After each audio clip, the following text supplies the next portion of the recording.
Hey, all you world shakers and off-grid kind of people, and even those who living on grid. A lot of people have this problem with their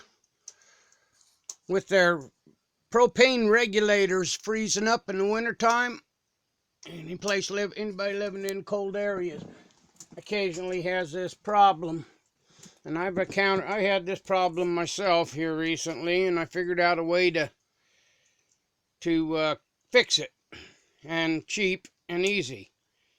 Well, it so happens I live off the grid, so what I did is I just took a small 12-volt incandescent light that you'd find in any camper light bulb, and I took it and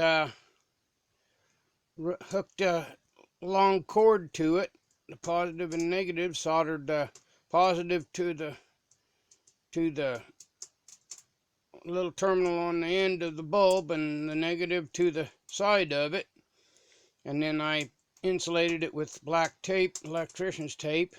And then, as you can see the sketch, I took it and laid it right on top of the regulator.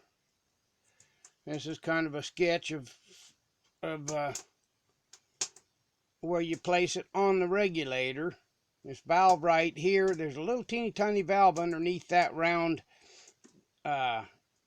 spot, that round part on the regulator, and that's where it freezes. So if you take that light bulb and you lay it against it, and then you take and tape it so as it can't come loose, put some tape to it, don't have to be real hard, but just make sure it lays there against it, and then wrap it with some insulation. Wrap the whole regulator, the whole propane regulator with insulation, and then take and wrap that with a plastic and tape it all securely to keep the moisture out as much as possible and keep the heat in. And then what you do on the other end, if this is the trailer, you take and you run that line inside your trailer somehow, and you hook it into the existing wiring, the lighting for the existing 12-volt lighting, and put a switch on it and put a little indicator light in between your other bulb, and hook it up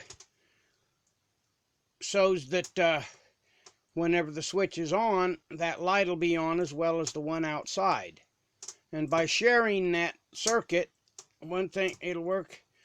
For one thing, it'll diminish the voltage going out, so you won't have to worry about it getting too warm, which it won't anyway on a 12-volt circuit. But the light inside lets you know when that switch is on, so you don't leave it on all the time. You don't need it on unless it's the valve freezes and then you flip it on, and it takes a matter of 15 or so minutes for that to thaw out, and your propane will start running again. And if you're in a situation where it's very, very cold, you leave it on all night or all day, whatever the situation calls for. But it's such a small amount of electricity that it's not a real, like if you're off grid, it's not a real punishment to your system.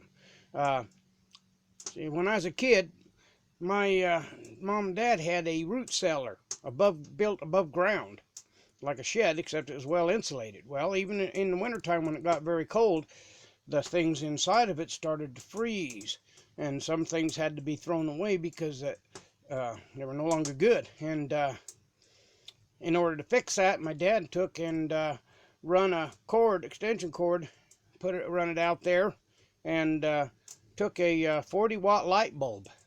It was either a 40 or a 60-watt incandescent bulb for a house, and he put that light in there, and then he left that light on all the time, and that little bit of heat that light bulb put off kept things from freezing. Well, it'll do the same thing in this situation. It'll put off just enough heat to stop that regulator from freezing up. And that, my friend, when you're living off grid, is a big deal. And even on grid, you know, you don't want your propane valve freezing. And this is such a cheap way of fixing it that bada bing, you know, it's tied into the existing lighting, so it's on a fuse. So if something happens, pops the fuse. So you're protected that way. And if you don't go into the existing circuitry, then put a fuse in yourself. Always have a fuse to protect the system. Anyway, if you like it, let me know. It works very, very good, and it works on the coldest of nights. And it don't take very much power to do it. Anyway, here's Uncle Dean coming at you from the Bitterroot Wilderness. And it's cold. Have a good one. Shake the world, people.